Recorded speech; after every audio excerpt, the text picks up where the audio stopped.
Hello students, आपका मेरे channel smart study में स्वागत है। स्टूडेंट्स, आज हम शिक्षा निदेशालय की तरफ से दी जाने वाली वर्कशीट नंबर 2 करेंगे, जो कि क्लास 7th की है और विषय है गणित। बेटा, ये वर्कशीट 15 सितंबर 2020 की है।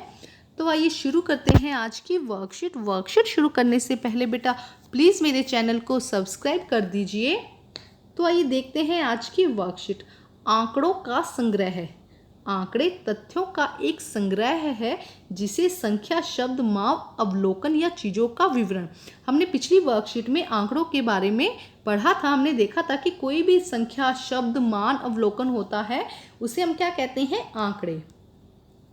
अब यदि हम मित्रों की रुचि, किसी विषय में उनके अंक, उनके पसंदीदा पोशाक, प्रिय खेल या किस महीने में उनका जन्मदिन आता है जानना चाहते हैं, तो अपनी ज़रूरत के अनुसार विशेष जानकारी के लिए आंकड़ों का संग्रह करते हैं। आंकड़े एकत्रित करें। तो अतः आंकड़ों का संग्रह आंकड़ों से आवश्यक विशिष्ट जानकारी को प्राप्त करने के लिए ध्यान में रखते हुए किया जाता है। तो आंकड़ों का संग्रह क्यों किया जाता है? कि विशिष्ट प्रकार की जानकारी को संग्रहित करने के लिए आंकड़ों का अवलोकन किया जाता है। तो आइए देखते हैं क्या दिखाया गया है। देखो, अपने दोस्तों, रिश्तेदारों, परिवारों के सदस्यों से बातचीत करें। जानिए कि किस महीने में उनका जन्मदिन आता है। कम से कम 15 या अधिक आपकी इच्छा अनुसार सूची बनाइए। इन आंकड़ों की मदद से निम्नलिखित तालिका को पूरी कीजिए। तो बेटा देखो, इसमें क्या करना है, आपके जितने भी आसपास में लोग हैं, आपके फ्रेंड्स हैं, आपके परिवार के हैं, उनसे बात कीजिए कि उनका जन्मदिन किस महीने में आता है। तो यहाँ पे इसके अंदर बस आपको उनके जन्मदिन लिखना है। जैसे कि समझो कि जनवरी को 3 लोगों का जन्मदिन आता है, फरवरी को 2 लोगों का जन्मदिन आता है, मार्च में 4 लोगों का जन्मदिन आता है। तो ये आपको उनसे पूछ कर लिखना है। जैसे कि अप्रैल में 2 लोगों का जन्मदिन आता है, मई में 5 लोगों का जन्मदिन आता है, जून में 3 का आता है। तो ये मैं अपनी मर्जी से भर रही हूँ। आप लोग क्या करेंगे, पूछेंगे अपने आस पड़ोस से और उसके अकॉर्डिंग इसको भरेंगे। जैसे जुलाई में 1 का जन्मदिन आता है, अगस्त में 5 का आता है, सितंबर में 3 का आता है, अक्टूबर में 2 का, नवंबर में 3 लोगों का जन्मदिन आता है और दिसंबर में 4 लोगों का जन्मदिन। तो ये मैंने एक आइडिया से फिल किया है। आप अपने घर परिवार आसपास में सबसे पूछकर फिर इसे फिल करिएगा। तो अब देखिए, उदाहरण के तौर पर यहाँ पे समझाया गया। जैसे उदाहरण में 7वीं कक्षा में 20 छात्रों की रुचि इस प्रकार है। 7वीं कक्षा में कितने छात्र हैं? 20 छात्र हैं। उनकी रुचि इस प्रकार है। जैसे कि आर का मतलब है रीडिंग, पढ़ना, डब्ल्यू राइटिंग मतलब कि लिखना, और एस मतलब कि सिंगिंग, गायन, गाना। ठीक है, तो देखो इतने यहाँ पे दिखाए गए हैं।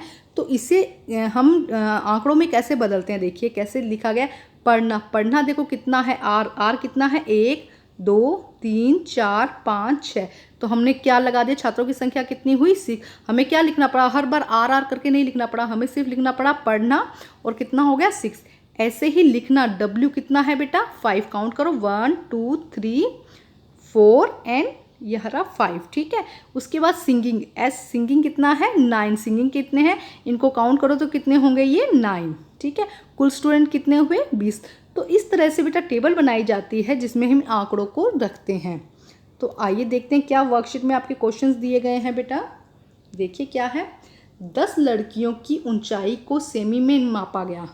10 लड़कियां थी, उनकी ऊंचाई को नापा गया, उनकी सेंटीमीटर में। जैसे कि एक की 135 सेंटीमीटर, 150 सेंटीमीटर, 139, 128, 51, 151, 132, 146, 149, 143 और 141। ये सब क्या आई, अलग अलग लड़कियों की ऊंचाई आई है सेंटीमीटर में। तो सबसे लंबी लड़की की ऊंचाई कितनी है? कितनी है बेटा, देखो सबसे लंबी लड़की की ऊंचाई, ये देखो ये ना 151 सेंटीमीटर सबसे लंबी लड़की की ऊंचाई है। ठीक है, नेक्स्ट क्या, सबसे छोटी लड़की की ऊंचाई कितनी है? तो सबसे छोटी लड़की कहाँ पे है, देखो बेटा ध्यान से देखना पड़ेगा इसके लिए। सबसे छोटी लड़की कौन सी है, 128। तो 128 सेंटीमीटर क्या है, सबसे छोटी लड़की की लंबाई है। अब वो क्या कह रहा है, अब सबसे लंबी लड़की की ऊंचाई में से सबसे छोटी लड़की की ऊंचाई को घटा दीजिए। तो बेटा इसको हम यही कर देते हैं, 151। 151 सबसे बड़ा है ना, देखो 151 में से हम 128 को माइनस कर देते हैं। तो करिए बेटा माइनस, आप लोग खुद करिए, माइनस क्या होगा, यहाँ से कैरी जाएगा, ये कितना हो जाएगा, 11 हो जाएगा, और ये कितना हो जाएगा, 4 हो जाएगा, है ना, कैरी दिया है ना हमने, तो ये कितना हो जाएगा, 4 हो जाएगा। तो अब 11 में से 8 गए तो कितना बचेगा, 9 10, 11 कितना बचा 3, और 4 में से 2 गया तो कितना हुआ 2। तो कितना सेंटीमीटर का डिफरेंस होगा बेटा 23 या 23 सेंटीमीटर। ठीक है, तो लंबी लड़की कितनी लंबी है 23 सेंटीमीटर लंबी है। अरे वाह, अधिकतम मान से न्यूनतम मान का घटाव हमें देता है परिसर। अब देखो क्या कह रहा है, जो सबसे लंबा है, कितना था सबसे लंबा 151, और सबसे छोटा कितना है 128। तो इस बीच के मान को हम यहाँ से लेके यहाँ तक के मान को हम क्या कहते हैं परिसर। क्या कहा जाता है परिसर। ठीक है, परिसर यहाँ पे ऐसे आएगा। ठीक है, परिसर क्या हुआ अधिकतम मान माइनस न्यूनतम मान। तो हमने यही किया, अधिकतम मान में से हमने न्यूनतम मान को घटा दिया है। तो बेटा ये पूरा आप अच्छे से साफ साफ कर लीजिएगा अपनी वर्कशीट में।